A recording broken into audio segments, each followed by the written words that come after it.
The ceremony of return. This is a fun one. So the ceremony of return is this is one of the next steps after what happens with the rite of transformation. So once you create the rite of transformation, it's like standing on a mirror of the entire universe. So when Erica and I did this spell back in 2007, I want to say, um, we lit the candles and we did the evocations to the planetary gates. And then it was another year after I came up with this one, after I'd already started going through and doing the Klipothic invocations. So I had already started walking the shadows of hell because I needed to get away from that serial killing son of a bitch that was involved in all of that. So, working with Thaumiel, the darkest of the spheres, I was able to create an evocation that allowed for that connection to those planets. So the way that it worked is I set the candles, I set the gate, and it was a representation of a black bowl with water with a few drops of blood in it. And the conjuration reads, I am he who stands upon the nothingness and all. I am one who has come forth as the black and endless void. Here before me stands the gateway of all creation. I stand before the great gate of the construct, and I open the way as the master of the keys. I open the gate as the keeper of the way. Forth from the world to any other, it is now open before me. I am the father of creation. I am the master of creation. I am the progenitor of all things under will. Here and in this hour, I enter birthed by my art. I am born of myself, and I am given to myself of myself. I am created by the blood and the bone and the flesh and the will.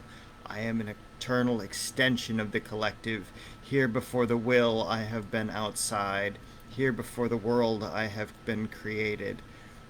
Here before the world, I have observed. Here before the world, I enter. Here before the creation, no longer but a creator. So, in that, it took leaving the sphere of Thaumiel, the place where Satan and Moloch are fighting for balance between themselves, right? They're the twins of God, but in their fallen form.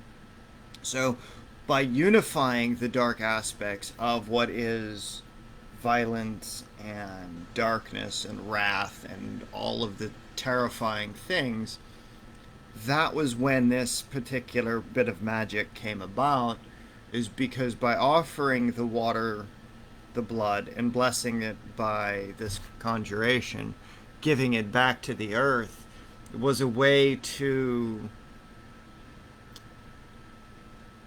return my consciousness to myself. It was a way to reclaim what I had lost through the interactions, through the darkest periods of what I was going through at the time. So what I had been doing is I had been bringing out the darkest natures of me, the demonic natures, the infernal aspects, so that way I could reconcile those things which hated against my abusers, hated against the people that threatened to kill me, hated against the people that threatened to kill my friends, hated the people that threatened to murder my friends and family. So I became a thing of violence. I became a thing of disruption. And so I needed to be able to return myself to that, where it was like it was when I had been outside because of the rite of transformation, because of being able to step outside and look at all of creation on the inside and see all of the threads of connection between one action and another, to see how it all interconnects. It was like walking the cube of Metatron, where you could actually see the entire strings of entanglement that connected every single living thing to every non-living thing, and it was such a beautiful experience. But recalling and reclaiming this aspect of darkness, this aspect of the infernal tree, it gave a sense of purpose. It gave a sense of power back to accept and embrace those dark aspects as, yes, this is part of who I am. yes, this is part of the thing that I was denying in myself. So that way, when I moved and when I acted, it was no longer as a slave of some god somewhere or some ideation somewhere. I became the creator in that moment when I gave my blood to the water, to the earth, the tree that I placed it under. So when I recreate these offering rituals, when I give blood back to the earth every year, it allows that return. So when I go through transformation processes, when I go through periods of change, it's through these principles of change that allow for these deeper connections to occur. So that way they occur more forcefully, they occur more viscerally. So that the magic that's expressed, it's not an intangible thing. Because like I said in some other videos, I can't spit and not hit a spirit. And it's not because I try to invoke them or evoke them. It's not because I'm trying to do these things. I'm trying to work with the same energies that make up their being as they make up my own, because I recognize that I'm just as much of a spirit in flesh as they are in whatever body and form that they are. So our natures in whatever time that we're existing are compatible, because there is a like element of myself and a like element of those, so that it balances itself out, so that as we're moving forward, it works out to be something generative. So opening up the keys and opening up the way and the construct of the way in whatever form it takes is a means by which you can do that. So this ceremony of return needs to be modified a little bit in accordance with what you're returning from. So as you name the gateway that you're creating, in all creation, like if you're going to be evoking the elemental forces, or you're going to be bonding to the seals of them, or you're going to be conjuring up the various gateways of power, so outside of the planetary ones, the elemental ones, astrological ones, so that way you get the time zones down so that you can plot your place in creation in the moment of your summon, so that way it relates to where on earth those spirits will open, where on earth the gates will come.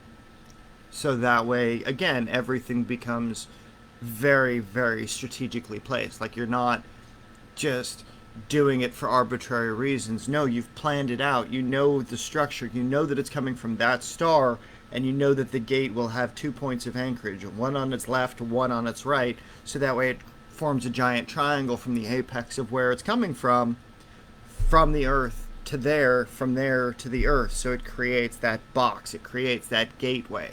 So that way, as you create that stone pathway, or as you create the symbols, and you give it the blood, and you give it yourself, and you give it those aspects, even making a tincture out of the plant matter, so that way it becomes a different form of the living blood of the spirits of the plants. It becomes the liquid nature of it that you can then set on fire, that fire then becomes smoke, and then it goes back into the earth as ash. So that way it has the entire cycle built into it, allows you to create these ceremonies of return. So as I work on these new projects that I've got coming up over the next week,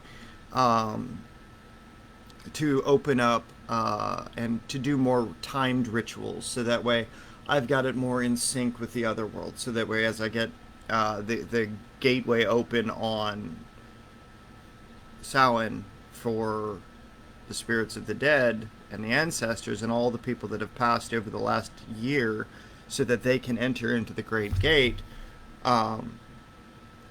it allows for a reset to occur. So I'm going to be opening up the gates again. I'll be doing a ceremony of return. I'll be doing these things coming up this week, so that way what I add to the pumpkin cauldron, as it were, and I leave that out as offering, it becomes a bigger part of the liturgy that I'm creating for the sorcerers that I'll be training in the future. Like, this is all going into a deeper understanding and a deeper application of not only the energy in raw form, in alchemical anchor form, but also in a living offering, so that way we give back and we constantly feed the same things that we pull from. So that way, as we take, we give, and so on, and it becomes a cycle of renewal. And so that way, as we are renewed, by our own work and our own transformations through these things, we do the same to the energies of the earth itself. So that way, every year on the seasons, we give back